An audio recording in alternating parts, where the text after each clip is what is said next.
Be warned that because the game is on a grid system, panning and zooming can actually make the game look a bit dodgy FPS-wise, because the camera likes to pause a moment on each of those squares to lock you into that grid and show where you can move, and it can look a little low FPS. It's not all the time, but it is something that you will notice. Going away from characters and moving around without that, you can see that it's much smoother. It's just sort of the way this game does things.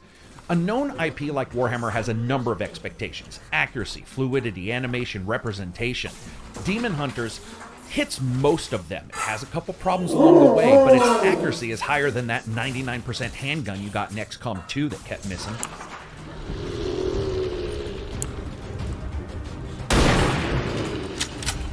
As a package, I absolutely dig the graphics.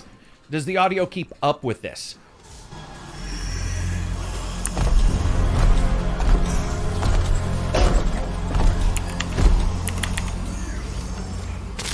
Arcane talismans as catalysts for corruption are scarcely a novelty to us Knights of Titan.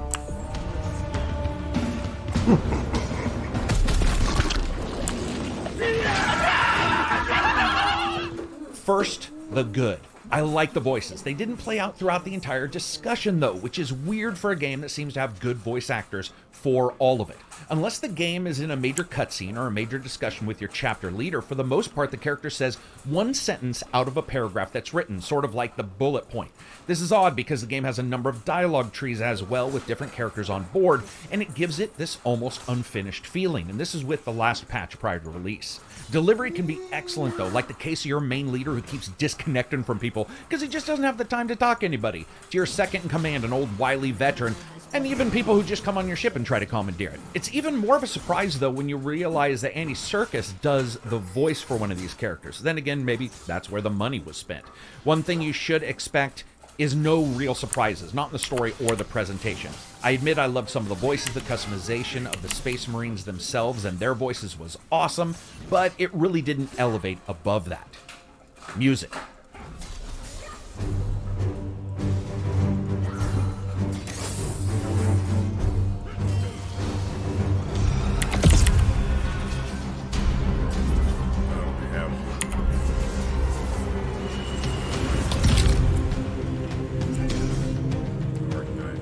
Also didn't elevate. Warhammer is a difficult genre when you think about it to nail the music. It's been years that we've seen these kind of games, from thrash punk with some of the FPS games to the more down-to-earth Warhammer games with that hit of excellent Space Marine heroic kind of soundtracks.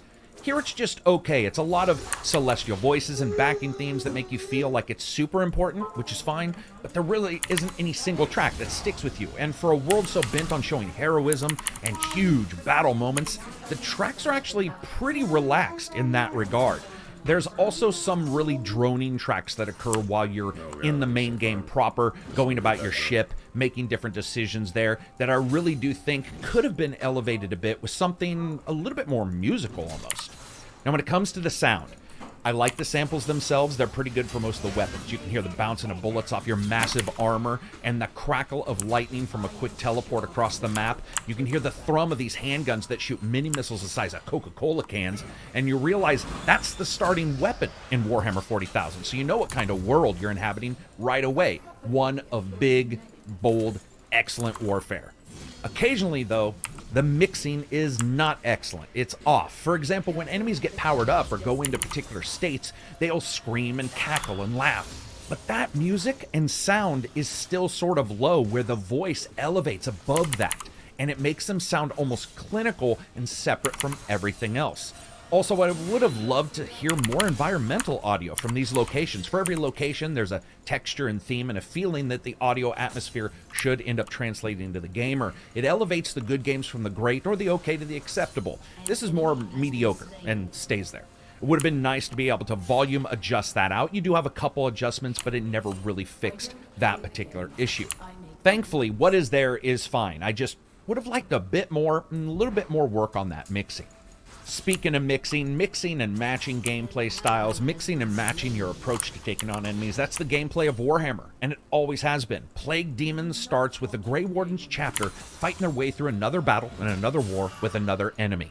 The tutorial shows you the basic moves and ideas behind the game, like action points to move and reload, fire, and pull off different character abilities, as well as willpower points, which can augment moves, as well as power some of your special abilities. About 1 or 2, or maybe 5 or 10 disasters later, you're in a beat-up ship, barely able to travel, with a new visitor on board telling you about a new enemy encroaching within the known worlds. A pestilence called the Bloom, and you have to take the Grey Wardens into battle, flying around star systems, destructions, incursions of the Bloom before they, bloom, and fighting the enemies in various battle locations, all the while upgrading your ship and outfitting your characters with new skills. This game is tightened down a bit on the handling of a chapter. It's basically 4 to 5 screens. The overall planet screen that shows your ship, what mission is, if there's one on the planet that you're at, and the hazard you're going to face if you take it. The system map that shows you the known planets as well as their level of bloom infestations and when new events arise, and use this to travel around. You can also take a couple slight defensive measures here and reduce the planet's ability to pop off infestations if you get the right upgrades. Then you have the main soldier and barrack screens. This is jumping in, outfitting Marines with different weapons you can get with requisition points, upgrading their class-specific abilities, switching them out if they get injured with fresh Marines, or if all else fails, returning them home and replacing them with somebody else. As you progress in the story, you're also going to spend time in the research section, unlocking stratagems for battle and new passive abilities by taking on missions and learning new things about the enemy as you go on.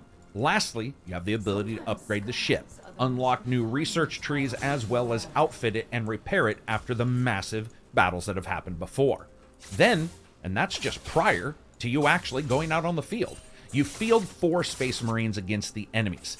You teleport down to the locations, use your action points to take action, and your willpower points to augment them. It's all XCOM with a sheen of nice change. For instance, attacking is a bit different than other titles because there's no RNG. You are a Terran Space Marine. You hit what you aim at as long as it's in range. It's just about depending on cover, range, and so on, and you can see the damage soaked down to 0 depending on your distance and their cover. So that means gone are the Butterfinger ninjas of other games where they perform like 11 unimaginable stunts to then just miss with a double-barreled shotgun when trying to shoot a wall. The game has no shortage of information in some places as well. For example, everywhere you move, the game will show you what you can and can't hit when or if you move to that spot, as well as the damage that you'll do. Moving around Overwatch positions or steering clear of enemies is as easy as clicking on 2 spots on the field versus just the one you want to go to, and then accepting the move order, meaning that sliding between dangers is incredibly easy and it is an absolute cornerstone of the gameplay. But I do got to bring up this HUD again because it goes absolutely insane when you're playing. You have to realize that this does sort of reflect a good deal of how Warhammer feels in the RPGs and books and the fiction. The auspices, the overlays, the spirits. When you take out an enemy in this game, this massive reticule appears, and you can choose between laying down the normal attack or if you have a special ability to add to that. The game shows you the bonuses applied, like cover, special rounds, the abilities both for you or against you, as well as your enemies. It's just that it feels like 1,000 HUDs, and to that, you have some attacks that can remove an enemy's weapon, pierce their armor, or my favorite, just walking up and slaughtering them and giving everybody a nice boost of movement. Nothing causes your people to high step it quicker than slaughtering somebody in front of them.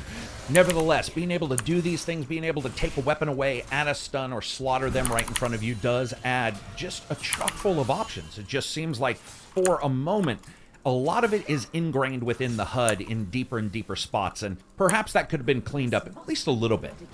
But when you finally get a handle on the action points, the willpower points, and the destruction wrought by collapsing church pillars into the heads of enemies, you remember that all this is happening with the forces of chaos and eldritch energy always watching. Your psychic energy raises the ever-growing surge meter in the battles. When it hits 100%, the power erupts, changing the battlefield, sometimes in small ways, other times in large ways.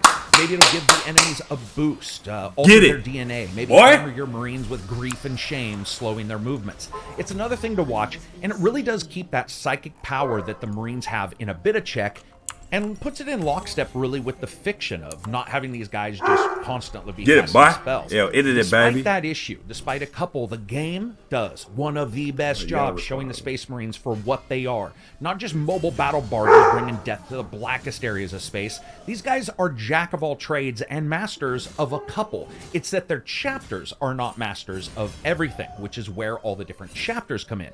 This is going to have you taking out enemies, smashing another one, healing a battle brother, and then teleporting to a higher position to get a drop on a new teleporting in enemy. It does give you this feeling of flexibility that I've felt in past games the Warhammer games didn't always do as well as they should. When you return to the ship after a job well done, those who are hurt take time to heal. They can also still be used, but watch out, because a Space Marine can only go down a couple times in battle. After that, their gene seed is basically corrupted. It's 2 damage, and they are done for in the game. Here too on this screen, you're going to see the valor and how it translates to requisition points. These requisition points are used in 2 places. The first is telling your chapter what category of items you want from them, like armor, more marines, or more item drops. This happens in timed intervals when you basically phone home to tell them how you're doing. The other time to spend these is right after these battles, where you can pick up what requisitions you have after the fight. Getting some newer named armor, items, weapons, and gear can be a huge difference when used in synergy with the skills. For instance, when upgrading and promoting characters, jumping to named armor or other classes of armor can see a large change to your ability to live, your ability to move, critical hits, and combining those intelligently is the way to go. It's a nice balance between the here and the now. Spin now, get a nice snazzy big bonus weapon, or hold on to it and get another category completing of requisitions. However, even on the easiest difficulty, you will not be propping these creepy old bastards up for very long. When a Marine is hurt, they have to basically be rested for a long period of time. So a lot of times while I was in the game, I was trying to heal people up when I felt like I was very near to the end of the mission. That way when we went back, that person wasn't stuck 5, 10, 30 days out. Even a couple humans with some shotties and a case of hate can fuck your guys up to the point where the hospital's the busiest place on the ship. Add to that chasing down the bloom, of which there are many types, and doing so unlocks their part of the research and having to search some of these levels and missions for them. The game is long, and I'm still working right at the end. That's one of the problems I had with the difficulty. You can't change it when you're in the campaign, which sort of sucks. I didn't have any bugs other than one audio one, which is sometimes one of my warriors would get hit and the sound would cut out for just a brief second for him. And while I talked about performance, it wasn't terrible, it was pretty good, but it was dodgy a couple of times. I do think that the mission variety, especially in the thematic beats, remember this is Warhammer, it plays out musical beats like every single note is a horn just calling for war. Would have liked to have seen a little bit more of that narrative slant, especially because the actual writer for this story is the writer for many of the novels of Warhammer, and I think it's just very difficult to get all of that into a script. How did all of that come into Fun Factor, and did it reflect Warhammer? It does. Warhammer's always been about characters that look like they come out of a Holy Queen's vagina that had an anger disorder. But it's not.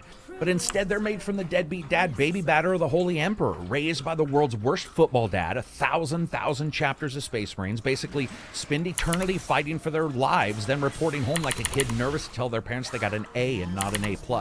It's war, and it's war of an incredible scope. And what I felt was done here is they took all of that and they made it into something that was very edible. Many times a board game style title like this doesn't fit. Demon Hunters does. It offers a ton of challenge. It also takes some care of the busy work and leaves the gameplay, mostly its challenges, its battle changes, skill lists, and research, up to you, the player. And despite a HUD that borders on criminal, it actually pretty much works. As you guys know, I rate games on a buy, wait for sale, rent, or never touch it again rating scale.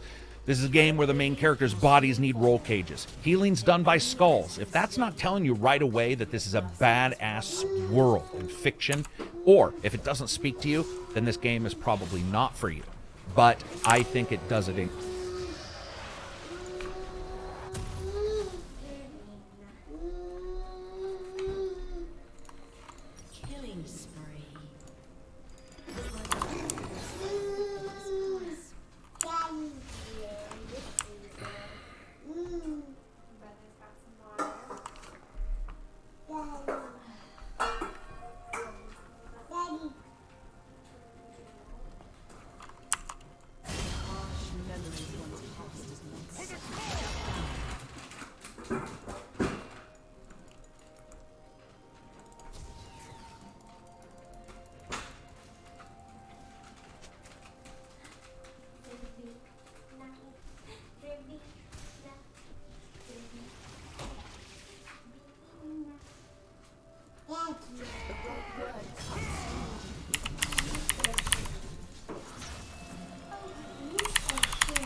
find problems and then dispose of them.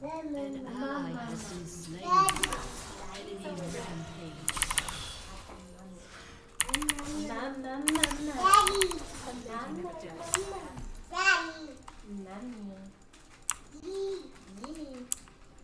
Your turret has been destroyed.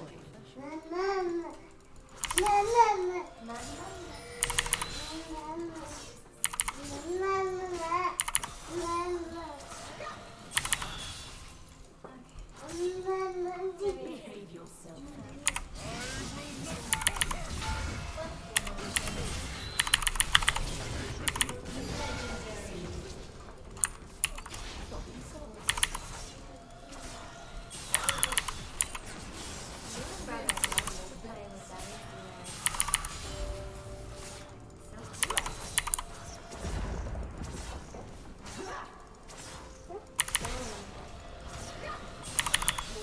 Has destroyed a turret.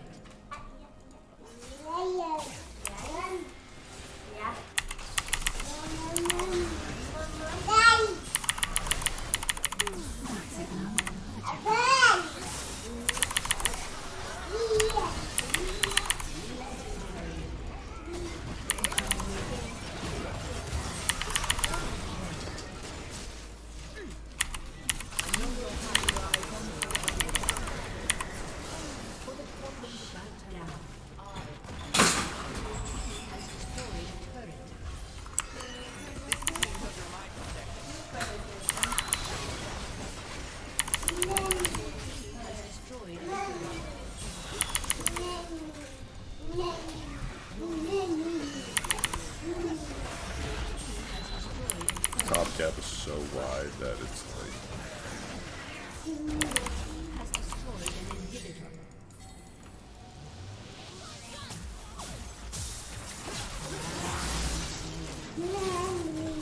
what are you doing? Just leave.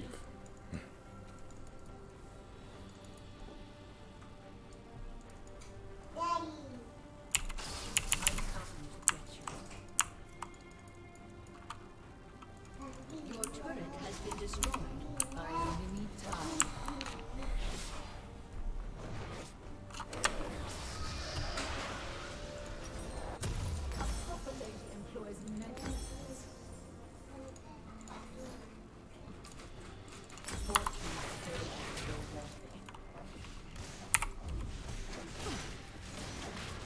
It's not the eyes that watch, but the shadows that see.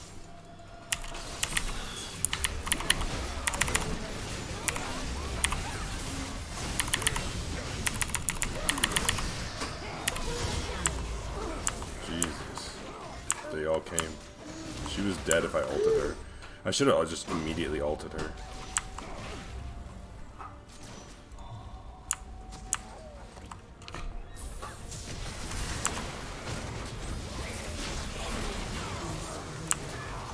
An enemy has been slain.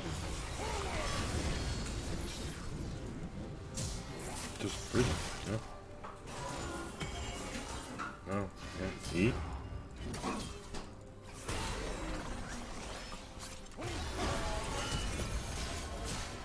Morality is a beautiful servant.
gonna say anything.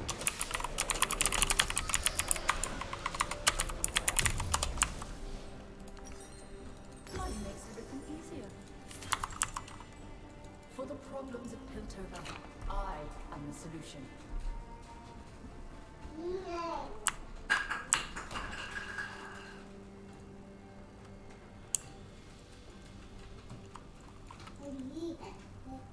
The enemy's inhibitor is restored. You won't be where I want you to be. Your downfall is already being calculated. An ally has been slain.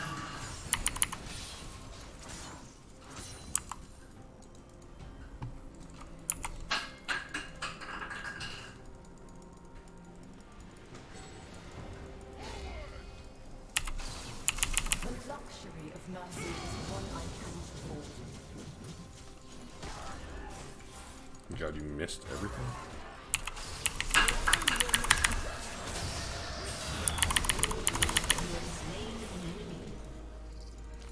Your strategy is right.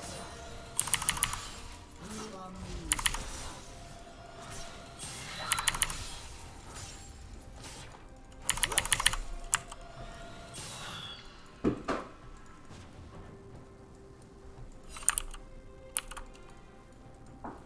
You are a means to an end.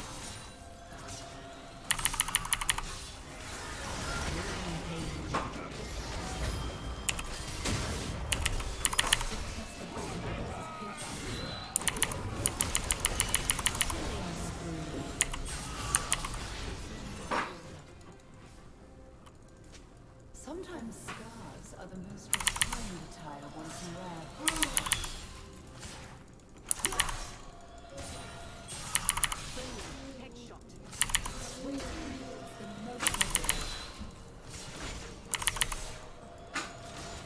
Your team has destroyed an inhibitor. Sometimes ambitions must be restrained.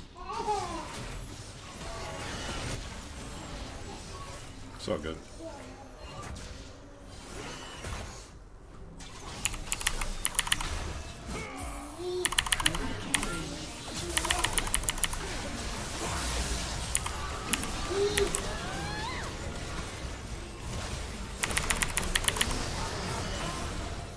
Unstoppable. Shut down. Ally has been slain.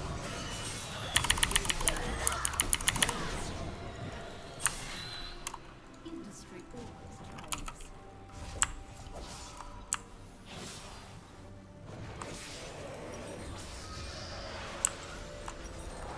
The right tool goes to the one with the heaviest pass.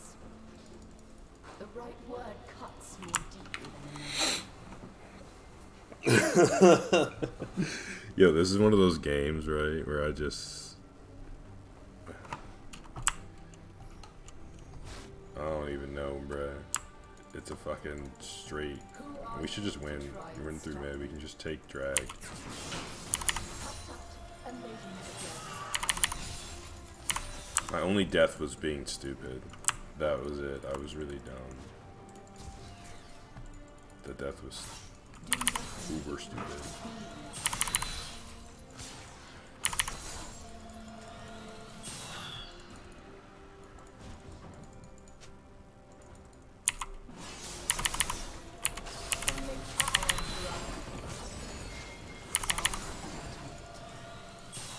They should be fine. Ally has been slain. Dominating. Double kill. The luxury of mercy is one I cannot afford.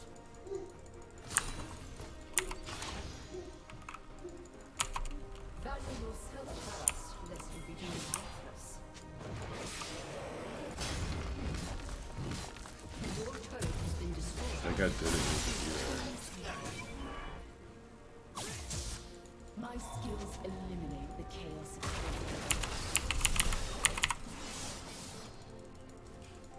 Alright, I just catch him. you won't be where I want you.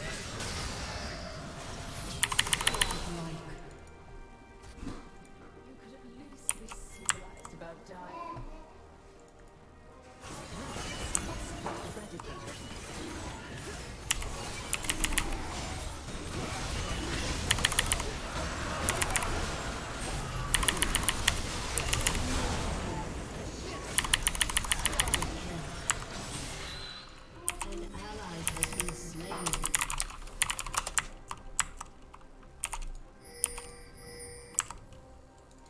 luxury of mercy is one I cannot afford.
What's up? Oh, the hot dog video? Hot dog!